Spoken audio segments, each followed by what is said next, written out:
So how do greenhouse gases actually work? Well, what I'm going to do in this video is I'm going to go over very briefly the sequence of steps of greenhouse gases.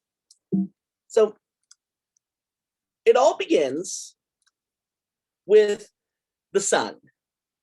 The sun heats the earth up via shortwave radiation. So we already know that. That shortwave radiation makes the 93 million mile journey to the earth and then gets absorbed by the earth's surface.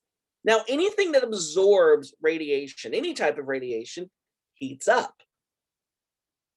As a result, as per the Stefan Boltzmann law, if you remember from the last module, as per the Stefan Boltzmann law, what actually happens next is that Earth begins to give off additional long wave radiation. So sunlight hits the Earth, warms the Earth up, the Earth in response gives off more long wave radiation. Those greenhouse gases that I talked about, which were oh so transparent to that incoming shortwave radiation, are absorbent to that outgoing long wave radiation. And so these greenhouse gases absorb most of Earth's outgoing long wave radiation. Then those greenhouse gases themselves heat up, and once again, Stefan Boltzmann law, they begin to emit additional long wave radiation because they've heated up, and they do it in all directions. They do it in all directions, including back to the surface of the Earth. Well, the downward focused long wave radiation that's being given off by these greenhouse gases makes its way back down to the surface of the Earth, gets absorbed by the surface of the Earth, and that keeps Earth warmer. So really, it all goes down to this idea that sunlight is able to freely pass through, heating the Earth up. The Earth's temperature then goes up. The Earth, as a result, gives off more long wave radiation. And those same gases absorb that long wave radiation and re-emit it back down to the surface of the Earth, keeping Earth warm. And because of this, Earth maintains a relatively mild temperature. Earth maintains a relatively mild temperature. Now, if you remember from the last module, I very briefly talked about the concept of energy balance. Earth's energy budget is balanced. Mother Nature does a really good job of things that local, state, and federal governments don't do, and that's balancing its budget. What this means is that the amount of energy that comes into the Earth is equal to the amount of energy that leaves the Earth. We call this thermodynamic equilibrium. Everything that's coming in equals everything that's going out. And there's a lot of bits and pieces and moving parts to this, but this is a really good starting place. All right. When this happens, once again, what comes in equals to what goes out. As a result, a certain temperature is maintained.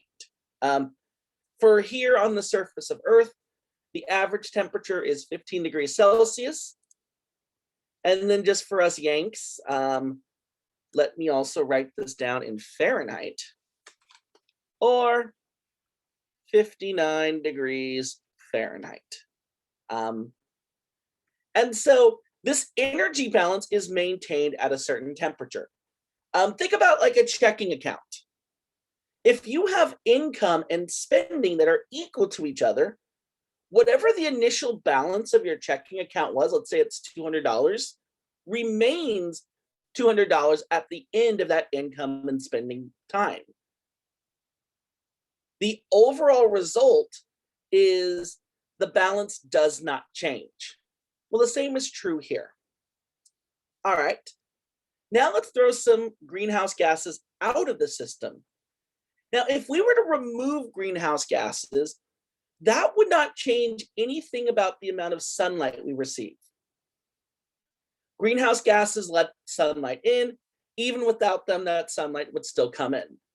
However, some radiation that we also receive is radiation that was radiated back down from those greenhouse gases.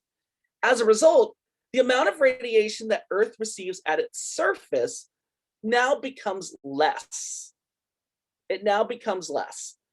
However, the amount of radiation that escapes the Earth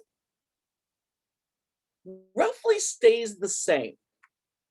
So think about that checking account again, and let's say once again, your income was equal to your spending.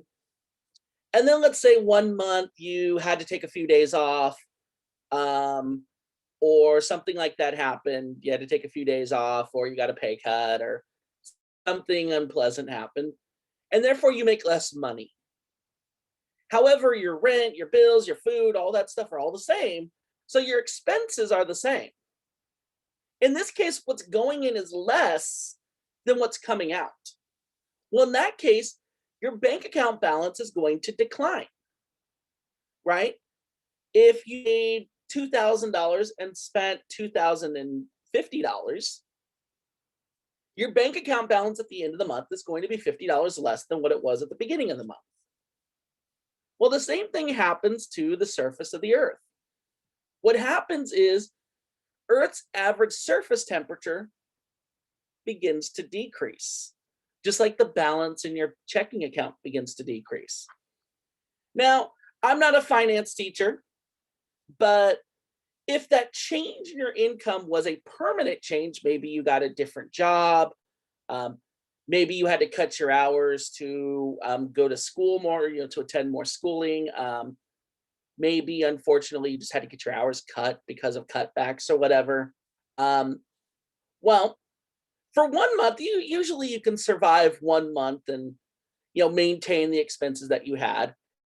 But if it is a permanent cut moving forward, you're going to have to cut back on your expenses, eat out a little less, maybe use regular unleaded instead of premium unleaded, maybe change what you eat, maybe not buy as many clothes, or maybe get a roommate, or you have to change your lifestyle to match your income. Well, the same thing happens with the Earth. As Earth's temperature begins to decrease, the amount of radiation that Earth emits also begins to decrease. Remember the Stefan Boltzmann law? I know I've hopped on it a few times already, but that is exactly what happens. Earth's surface begins to cool. As a result, the amount of radiation that the Earth emits also begins to decrease. Eventually, a new balance is achieved. Just like in life, you will cut back your spending until you reach a point where your spending and your income are commensurate again. What this results in at the end of the day is a cooler planet. So this balance is achieved at a cooler temperature. So this new balance is achieved at a cooler temperature. So with that being said, without greenhouse gases, Earth would be much cooler than it currently is. So why is this a big deal? Well, fewer greenhouse gases would result in cooling. However, the opposite is true too. If I went back to that diagram and I were to, let me see if I can draw this pretty quickly. Trying to make these videos a little bit shorter because I know that people like them shorter than 10-ish minutes.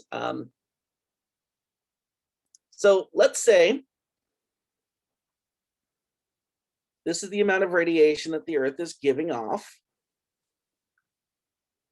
And this is the amount of radiation that the Earth is receiving. Well, in the event of additional greenhouse gases, the amount of sunlight we receive isn't going to change, but we will get more radiation reflected back down or released back down from those greenhouse gases. That's going to increase the amount of radiation that reaches the surface of the Earth. So now there's more heat hitting the Earth.